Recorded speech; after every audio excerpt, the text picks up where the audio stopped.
Very good. My name is Stephen Magro. I'm the Commencement Director, and I'm so glad that you guys are here. This is a fantastic turnout.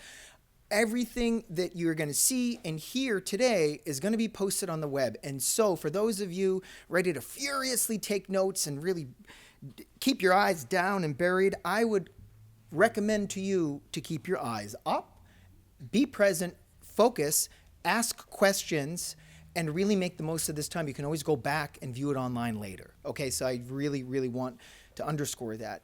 I would like to introduce the chair of the Committee on Commencement Parts. This is Professor Engel of the English Department. He chairs this amazing committee that is at its heart the very oldest part of our traditions here at Harvard. We are about to embark on our 369th iteration of the commencement exercises, and from the very first one, these speeches have been a part of that. So Professor Engel just does a wonderful job at that. He's going to be leading us through, and when the time comes, we'll be showing a few examples. I really encourage you to listen very carefully and then to ask questions. And without further ado, I turn it over to Professor Engel. Thank you. I'm glad that you're all here. You should all have a handout which has some speaking pointers and tips on it. And these will be particularly important for you if you're called to the auditions for the commencement orations. Not everyone who submits a possible speech is called for the auditions. A number of people are. And then there are final auditions. In other words, then there is a second cut. And there are final auditions later in April.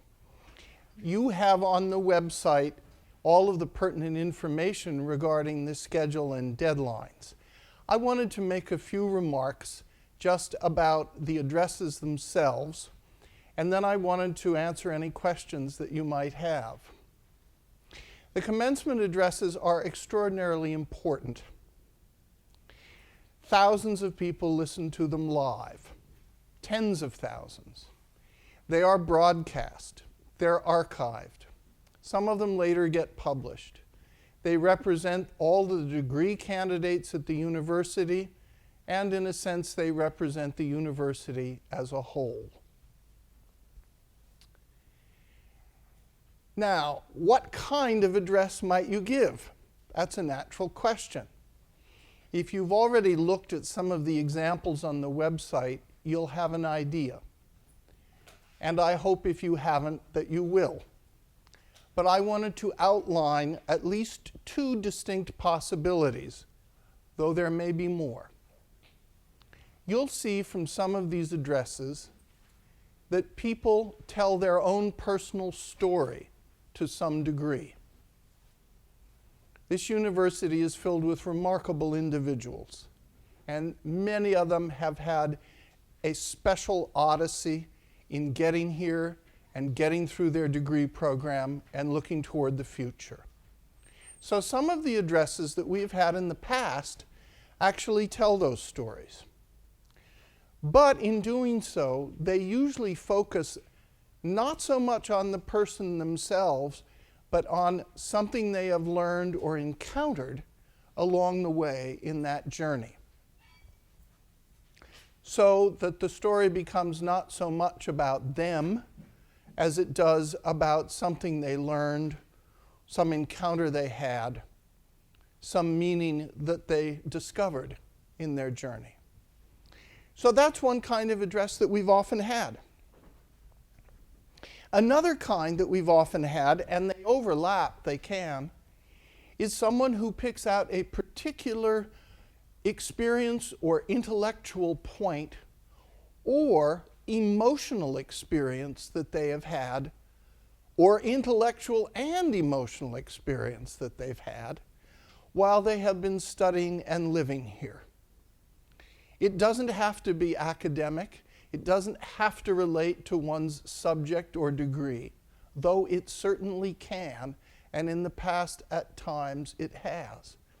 It might relate to a chance encounter or an intellectual adventure that was not part of someone's courses at all, but something that simply occurred. It might have to do with one's peers, one's fellow classmates. People go through a lot individually here a lot privately, but they also go through a lot in groups, with friends, with classmates. And so that kind of address can often draw in those other individuals who've been part of that experience. Now, a couple more things about these addresses. Occasionally, the committee reads an address, and it is evident to everyone that it was written at the last minute. True. Try to avoid this. The fact that you are here this afternoon almost certainly means you will avoid it, because you cared enough to come this afternoon and learn. But there are a couple of other things I would add to this. The writing is very important. There will be a chance after the addresses are submitted for some revision, but the actual writing itself matters. The language counts. So before you actually submit something, it's good for you to hear it out loud. And I want to make a suggestion for doing that. Take your address, turn it face down, don't look at it at all, give a copy of it to a friend who will sit and read it to you slowly while you critique yourself. Why do I suggest this? Whenever we look at our written work, we become defensive. This is something I wrote. I know all the mental associations involved with it. I don't want to change that word. It's painful. It's like drawing blood off the paper. But when you consider yourself as an auditor for your own work and you hear someone else read it to you, it is remarkable how quickly you will pick up the fact that you have repeated things, or that that sentence is confusing, or that another sentence would be much better if the last clause were actually placed first. You get the idea. The other thing I would say is please keep to the time limit suggested. These are not long addresses. They are quite short. Occasionally the committee gets a remarkable composition that is 8 pages long. We never pick that person to come to the auditions. They just haven't followed instructions. They've sat down and written something, and it is twice as long or more than it should be. So you have to imagine that you are a kind of TV or media reporter who has a real time clock on you. And it's about 5 minutes. And it's amazing when you get in front of a large audience, you can't speak very rapidly and just go like this because they won't listen to it. They'll get fidgety. You have to slow down. So as you think of your address, think of it as maybe a 4.5-minute address.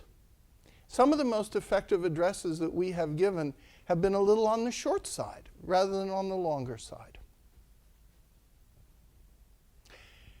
John Kennedy had a very good speechwriter named Ted Sorensen, who wrote most of John Kennedy's speeches, many of which are memorable. And Sorensen had 3 words of advice for anybody writing a public speech of import: brevity, clarity, poetry. Well, the first 2 pieces of advice are pretty clear and pretty short. Brevity and clarity. What about the third one, poetry? What does that mean? It means some imaginative operation, some inventive use of language, some intellectual and emotional hook that will pull people in. Something that has the appeal of novelty but goes deeper than novelty. Something that will stick. After all, you want the audience to remember what is being said not just later that day, but a week later, or maybe even a month later. You want it to stick with them. They will not have a copy of your remarks in front of them. It all has to be taken in through the ear, all of it. It is the old-fashioned oral culture. So to some extent, it is a form of storytelling. And that's different than writing an academic paper. It's important to keep that in mind. I think I'll stop there because that's the most I can do in terms of general advice about these addresses. There are different types. Different types succeed. Remember brevity, remember clarity, remember poetry. You might want to tell your own story. You might want to tell something about an intellectual experience at the university. You might want to tell something that involves yourself and other people. There is no need to be pious and honorific about the university. There's no need to bash it either. Be honest about yourself and about what you're saying. That's where the best addresses have come from in the past. And they almost always carry with them a certain spark, a certain memorable quality because of that honesty and integrity. Are there questions? Yes? Do you have special advice for people wanting to give the Latin speech given the language barrier? Yes, I do have some special advice in that regard. They will have the text in front of them. That is the one exception. They will have both the Latin and the English text in front of them. If they didn't, they wouldn't know when to think well of you, or to laugh, or to ponder. So if you are considering the Latin oration, you should understand they will have both Latin and English in front of them. But it is also important to realize that a lot of the Latin orations have not been highly elaborate Ciceronian orations. Some of them have been quite simple and direct. They've varied in style. And there will be a professor of English, an affiliate of the classics department, Professor Leo Whittington, who will help Latinists in polishing and in delivery. So there will be that assistance and that judgment as well. Other questions? What a silent group. Yes. Two questions. Word count, around how many words? Well, word count is an interesting thing. A lot of people in delivering an oration to a large group will speak at approximately 175 words a minute. That seems slow, but I don't think you'll be able to do it too much more quickly. You've got 5 minutes. That puts a limit on it that is less than you might think, you know? So that's just an approximation. And that would be about as long as I would go, because you're going to have to pause at times in an oration like this. It's a big group of people. Even if we have a microphone, it's very hard to speak quickly to a very large group of people. Is anyone here a musician? You all know, for example, that if you have a chorus or an orchestra and you're doing a certain kind of piece, that if the group is very small, you can afford to go more quickly than if you have a 120-piece orchestra in a giant concert hall. You can't go at quite the same speed. So the same is true with speaking to a large group. You're going to need to slow down. When you speak, you have nothing in front of you but the microphone. Right there you are out in front of all 20, how many? 28,000? We've counted up to 32,000. 32,000 people, no pressure. Second part of the question. Second part is, can you say a little bit more about how the committee gets to the final selection? What's Yes. a little bit of the process? Let me first say a word about the committee. The committee has 9 members. It's very diverse. It's diverse in its backgrounds, individual and academic. It's diverse in the schools of the university that it comes from. The committee will read every single submission with care. The committee will then get together and decide which ones they would like to hear. That's not a small percentage. It's a quite considerable percentage of all of the submissions. They will hear all of those presented by the individual who wrote them.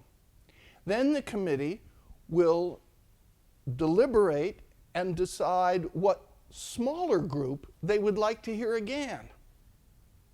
So there will then be a second audition and delivery, about a week after the first.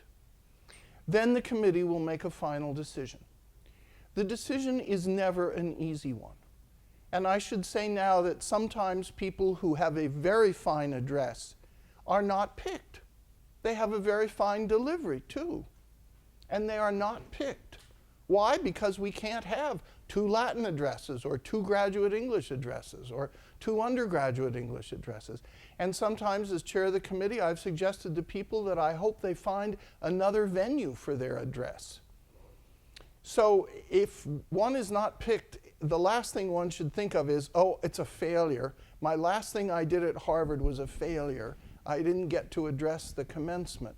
No, that's not at all the case. There's a lot of careful judging. The committee takes a vote. There's a reason why the committee has 9 members, because that's a number which traditionally in many kinds of organizations is used, so you don't get a 4-4 tie, or you don't get a 3-3 tie. 9's a large number, and occasionally we end up with 5-4 votes. We talk, we deliberate, we're tough on each other, we advocate, we listen, we rebut. There's a lot of discussion. So we try to be as fair as we can. And we don't say to ourselves things like, well, last year there was somebody who did this, so this year there should be somebody who did that. We don't do that kind of thing. We try to judge on the merits of the addresses as they are, because we feel that otherwise we're just creating slots, and we don't want to do that. Yes? So in your experience, what has separated a good speech? Because I'm sure you get many good speeches from a great speech. There is usually some element of unfolding and surprise in a good address, even if you've heard it 2 or 3 times. There's an inner intricacy to it that comes alive.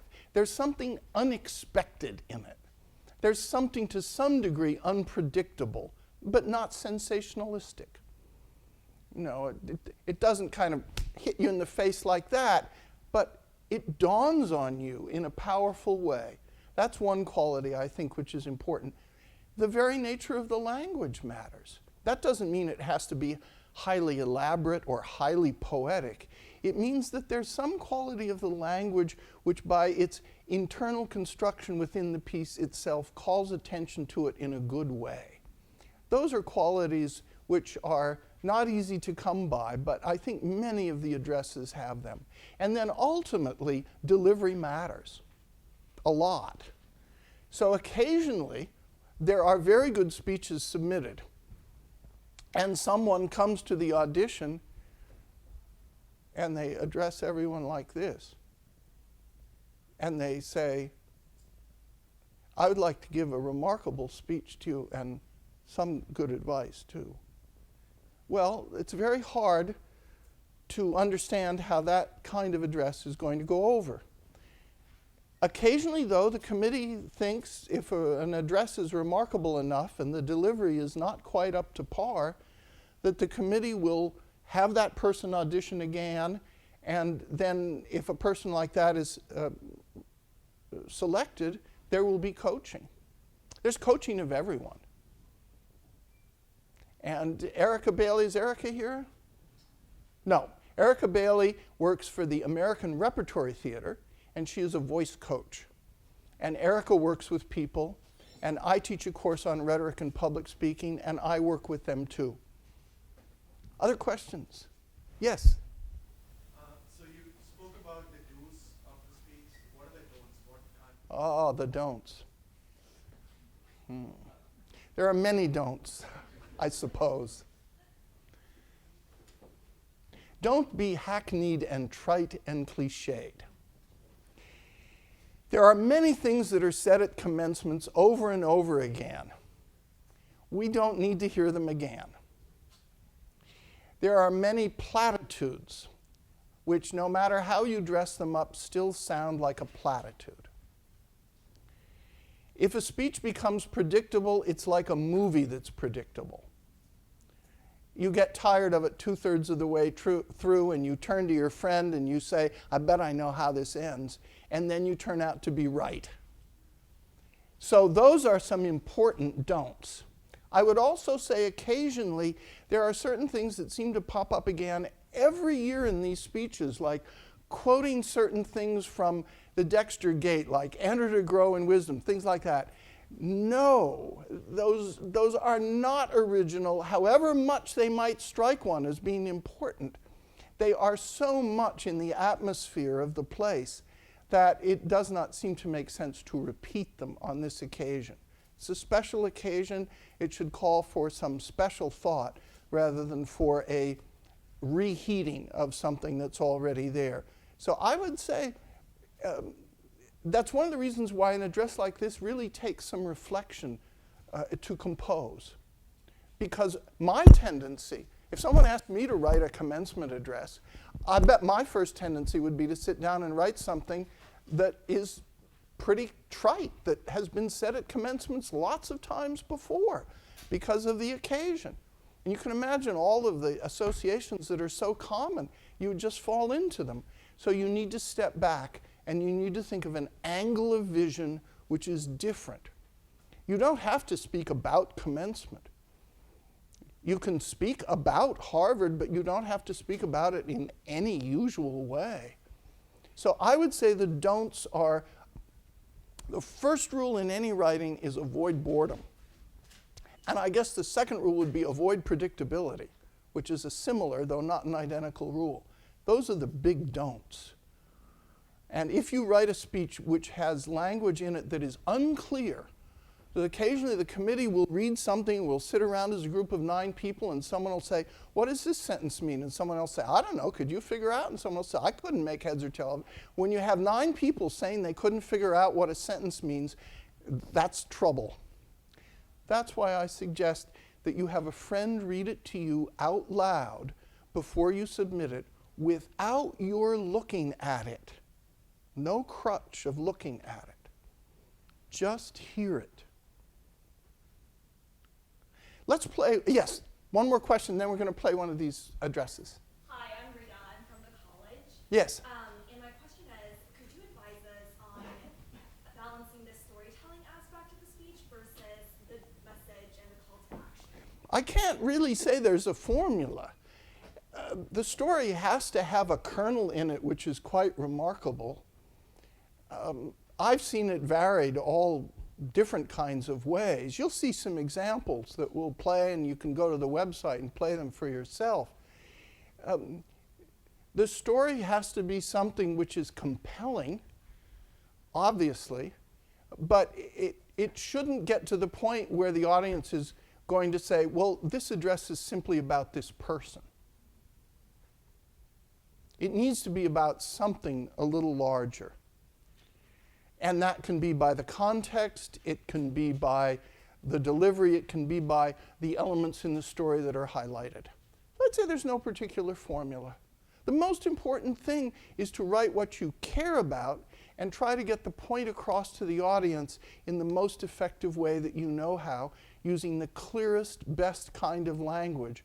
Language which is evocative, arresting, unusual but not outlandish. All of that matters. Let me give an example. There are many of you here, no doubt, who have contacts or eyeglasses, yes? So this example you'll understand right away, and others of you will get it too. You ever go to the ophthalmologist and they're giving you an eye exam and they say, now I'm going to put this machine in front of you, and they put this big machine in front of you, and then they say, which is better, this or this? Ever have that done to you? Right? Well, you should do that with every word in your address. Which is better, this word or that word? This sentence or that sentence? Test it. And occasionally when you go to see the eye doctor and the eye doctor says, which is better, this or this? Occasionally you can't say which, right? You say, I don't know. Go back to the first one. Go back to the second one. Well, you need to get to that point where you no longer know. And then honestly, it's better to leave it alone for 3 or 4 days and completely forget it and then come back to it again. You know, writing is very hard. The German writer Goethe said, writing and reading are really very difficult. At 80 years old, I'm just beginning to get the hang of them. We call them basic skills. They are not basic skills. They're very sophisticated skills. So give yourself the time to do this. This is due after spring break. And give yourself that time. Because if you really do it at the last minute, unless you're like John Keats, the English poet who wrote Ode to a Nightingale in 2.5 hours, you won't be able to do a commencement address like that. All right, let's see this address. We have, yeah, let's do Lucila's. Lucila Taktrad, this is from last year, and this is in part a personal story, but it has a larger point. As Harvard graduates, you would be asked to go into the world and do the most you can do. I am here to ask you to do the least.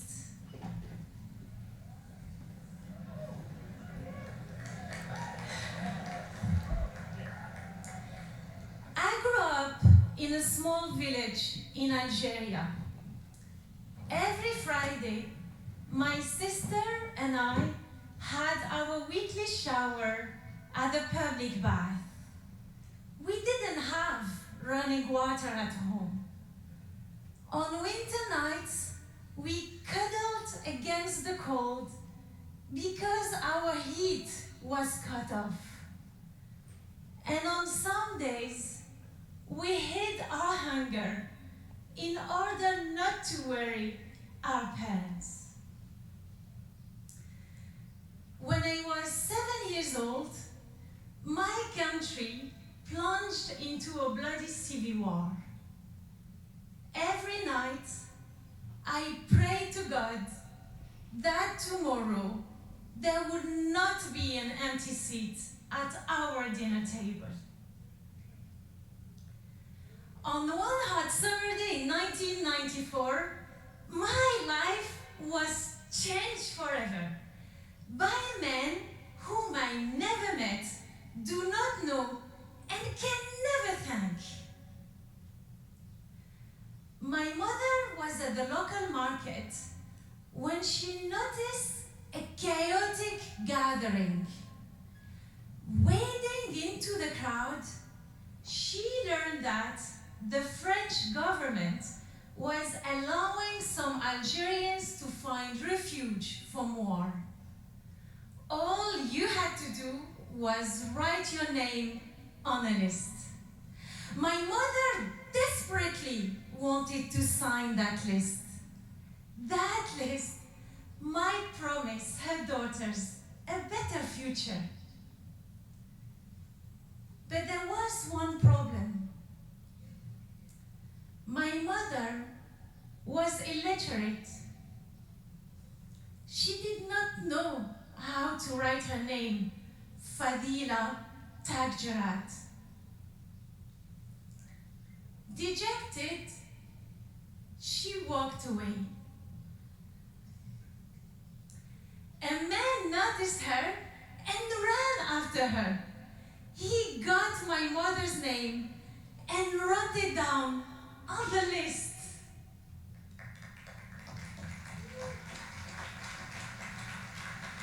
A few months later, my family was fortunate to immigrate to France. I was sad to leave my beloved homeland, caring neighbors, childhood friends, and extended family. But I knew that bright opportunities awaited me. Had I stayed in my village, assuming I was spared from bullets or bombs, my life would have been very different. I would not have become the first woman in my family to graduate from college, to work and live abroad. I would not have had the chance to call Harvard my home this past year. As we are graduating today, I still find myself asking, why did this wonderful man run after my mother? A simple gesture of writing a stranger's name on a page offered an entire family hope for a better life. He will probably never know the difference he made. But from the small seeds of his goodness have grown fruits of prosperity for my family, myself, and everyone whom we touch. I now have the ability to shape my world. But this ability was sparked by one little encounter which lit up the course of my life. So that is the real power. The power of little things. The least you can do can bring true change. Perhaps you have been blessed in your lives with small gifts that made big changes. Maybe it was a teacher who instilled in you her love of a certain subject, or a kind stranger who helped you with directions when you were lost. At Harvard, I see it every day in the smiles of the cafeteria staff who keep me so well caffeinated.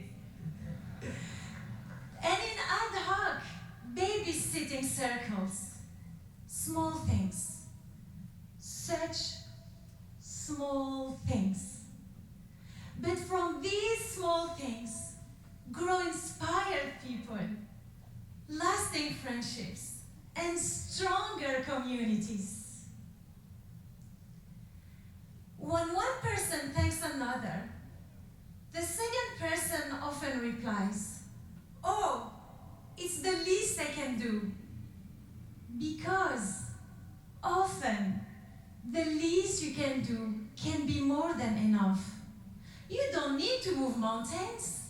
Maybe it's a matter of translating documents for a family at the immigration office, or offering a car ride to a pregnant lady. You never know how these small gestures can affect people's lives. But I can tell you, they do. Fellow graduates, of course, do the most you can do. Your education and legacy demand it. But also, do the least you can do. Because the least you can do might turn out to be the most significant. To that gentleman in Algeria, I now say, Shukran, Wallahi Afik. Thank you, and God bless you. And to each of you today, I ask of you, what is the least you can do now to make the world around you a little better?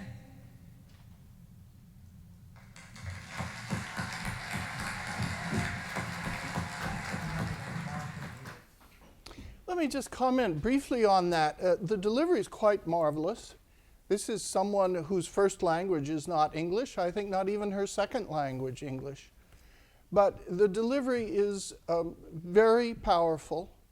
The speech is quite unusual when you stop and think about it. If you've heard a lot of commencement speeches, which are so often exhorting people to do great things and go out and change the world and make enormous difference by heroic acts or using their education for large projects, all of which is fine. But this is really a story about a very small thing that was done by a man she doesn't even remember and whom she cannot thank now, who changed her life and the life of her entire family, whom she is now recalling. So it's almost a kind of inverse of what is often said at commencements. It's about something very small that actually had an enormous effect, which certainly can happen. Now we're going to play another speech in just a minute. This is from a couple of years ago. This is also a graduate English address. But before I do that, I wanted to ask, other questions have come up that you've thought about? Yes? So we're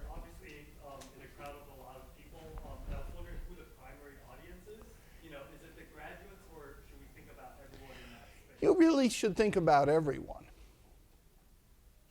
It's a big community. I would think about, of course, graduates, but you're sitting up there with all of the honorary degree recipients. You're up there with faculty members, all your classmates, and everyone graduating. Almost everyone graduated from the university is in front of you. It's the whole kit and caboodle, as they say. And you can single out part of your audience, or you can make your address primarily aimed at one part of that audience. But I think it's important to realize that when you deliver the address, you are delivering it to the entire Harvard community. Yes? Apologies if this has already been asked, but if you're graduating in, say, November or March, you're walking in May, are you eligible to participate in that? Yes. Yes? At what point in the process do you have to have the speech memorized?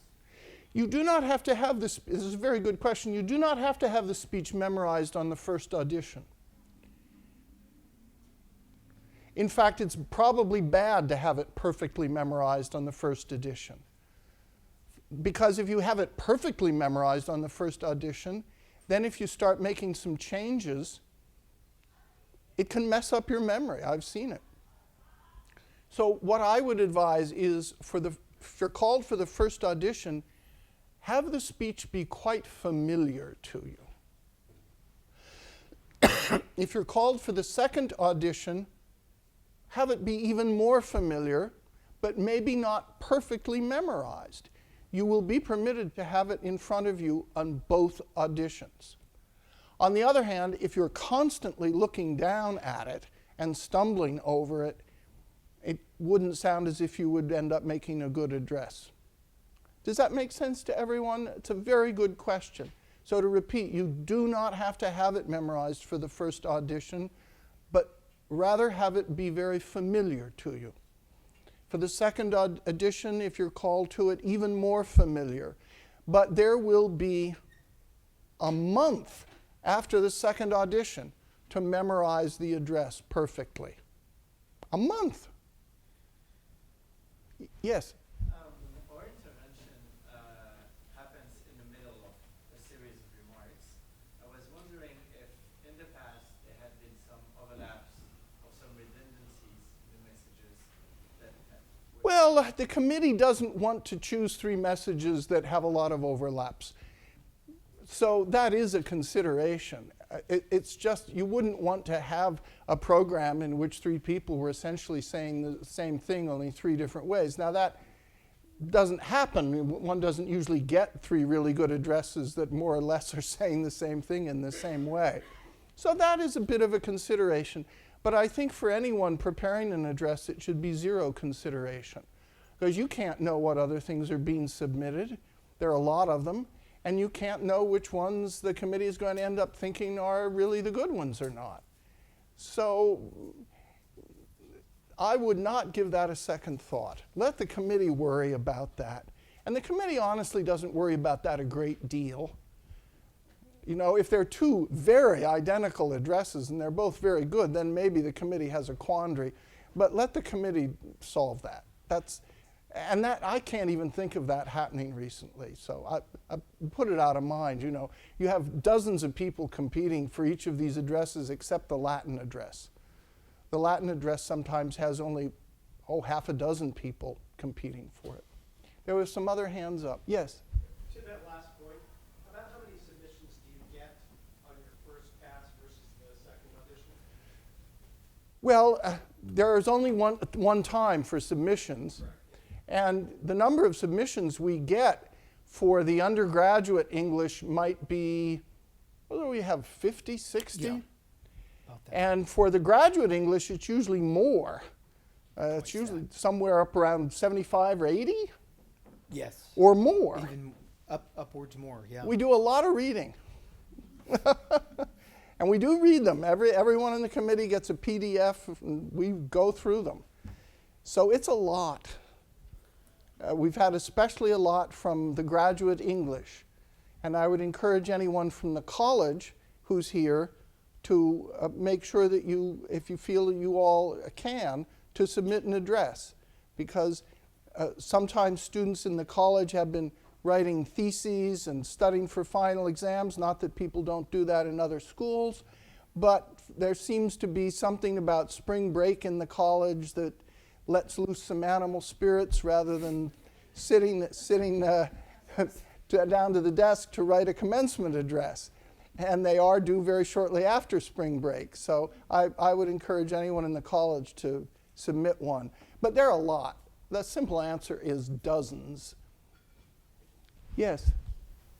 How much was the first submission to the final change? Not much. Not much. It changes some because the committee might make a few suggestions, and the person who writes it might feel that some changes are in order.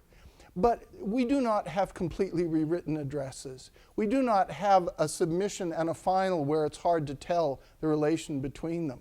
One can always trace very directly. Occasionally, whole paragraphs are the same.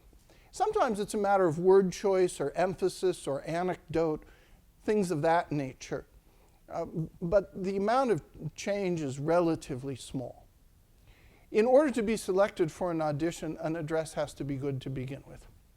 Yes? On the first submission, would you like some kind of indication for pauses? No. That's something for you to work out in your delivery. We don't care on the typescript where the pauses are. That brings up the fact that you are asked to submit according to the stipulations of the website. It asks you to fill out a cover sheet. It asks you to submit it in a certain way. Please do that. And there is a deadline. I know some of us occasionally at Harvard get in the habit of thinking that deadlines don't really matter. In this case, they really matter, and the committee thinks they really matter. So when it says the deadline is at a certain time on a certain day, that's when it is. Now, very occasionally, we've gotten an excuse which we feel is credible. Very occasionally. So I would say make sure you try to meet the deadline. That's absolutely important. Most of the videos available are closer to 8 minutes. Were they closer to 5 during the... Yes, they were, because you really have to slow down. You absolutely have to slow down. You're going to speak in a room like this, you're going to speak faster than you speak in front of 30,000 people. Quite a lot faster. And when we coach orators for the final presentation, almost inevitably the delivery slows down even more. But do keep to that 5-minute, because that's the way people are used to speaking. If I said do an 8-minute speech, the speeches would all be far too long. They really would be. The commencement, has anyone here ever been to a Harvard commencement? The commencements are tightly timed. They are supposed to take place within 2 hours, and we have honorary degrees to give, we have music to play, we have addresses from dignitaries, we have all manner of things, and these addresses have a certain time slot assigned to them. So if this is 8 minutes, it's because it was 5 minutes. You see how slowly she spoke? You really have to in order to take it through the year. Now, she spoke perhaps a little slowly than some, more slowly than some, but when you're speaking to that large a group, you can't crank up the pace. It doesn't work well.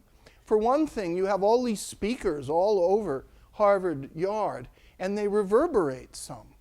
And if you ever try to speak in a place where there's some reverberation, although the speakers carry it to the back fairly quickly because the speakers are there, you still have a sense of having to slow down some. If you don't, it becomes muddled. It's like playing in a concert hall in a certain way that has reverberation, and if you play in a certain way, it doesn't work. So, another question?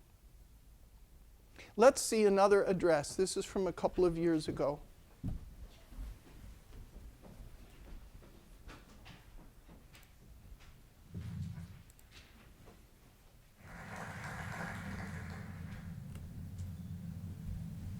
Graduate English Address, How to be Bewildered at Harvard. Candidate for the degree of Master of Theological Studies. Walter Smelt III.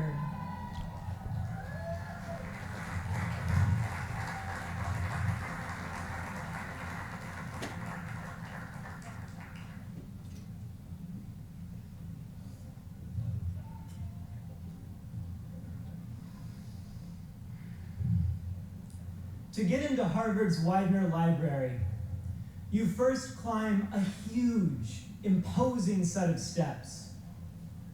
After you do that, and you finally enter our most monumental temple of learning, you see another imposing set of steps.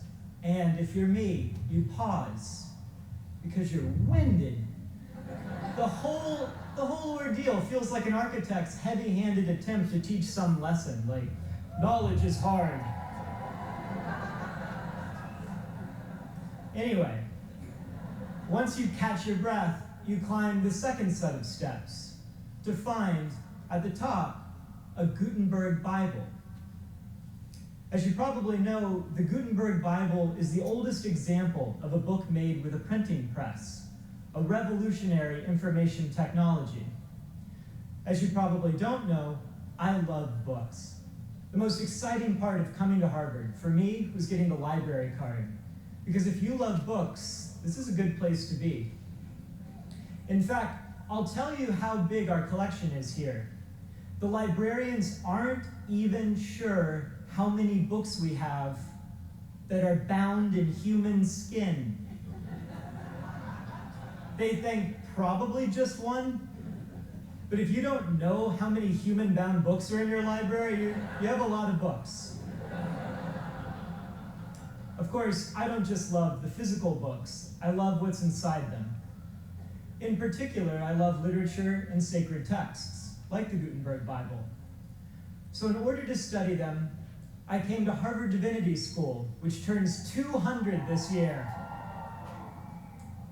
And I'm glad I did, because it is a magical, kooky place where the people are always friendly and often know a language you've never heard of, and sometimes bump into you because they're doing walking meditation. And no matter what you just said, it reminds someone of a line from the mystical poet Rumi. Of course, every part of this university is special. Students from Harvard College and our various graduate and professional schools routinely become leaders in their fields. Nobel-winning physicists, educators, billionaires, poets, politicians, and on and on. Those books I love, many were written by Harvard grads. And we create not just works of literature, but law books, music books, the account books of Fortune 500 companies. That's the business school. And quite a few former students have had history books written about them. For instance, presidents as politically different from one another as George W. Bush and Barack Obama both hold degrees from this university. Regardless of your own political opinions, I think you'll agree that Harvard graduates have a habit of going on to matter to the world, for good and for ill, often at the same time. And that's where the Divinity School comes in. Because though it sits on the edge of campus, I believe it is the university's moral center. In the chemistry lab and the math department, the goal is to solve problems. In the Divinity School, problems are wrestled with, but they are never vanquished. That's because some problems just come with being human, and they need to be confronted again by each generation. No new technology, no printing press or app is going to settle the problem of greed or death or hate. And at the Divinity School, we think about these problems and about how people have dealt with them through the ages and how to do what right we can in the face of all that's wrong. As it happens, that reminds me of a line from Rumi. sell your cleverness and buy bewilderment. Harvard graduates will change the world, one way or another, because we're clever. But we must be more than that. We must be willing to become bewildered, neither approaching a problem arrogantly, sure that we already know the answer, nor throwing up our hands and walking away. Becoming bewildered means admitting some problems don't have quick fixes. It means learning from our mistakes, learning from the other, learning what it is we can't learn. And those are things Rumi can teach us about. Rumi, an immigrant from what is now Afghanistan to what is now Turkey. An immigrant from the 13th century to our own, a Muslim mystic. Rumi has something immensely valuable to tell us, but we have to listen really hard for it, with humility, and for the rest of our lives.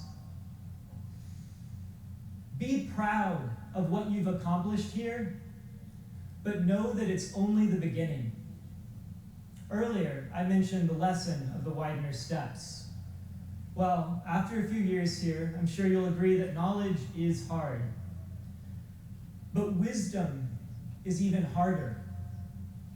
We'll need both out there, whatever our field of study, because this world is complex and contradictory, and if we aren't bewildered sometimes, we're doing it wrong. But we'll go forth anyway, to change the world, and also to be changed by it, to write our own books. Those books may be made of paper or published digitally, or what you leave behind may simply be the legacy of the acts that make up a life. Regardless of their form, your books will be good books if you are willing to be bewildered. If you take on this messy, tragic, lovely world and confront its problems in good faith.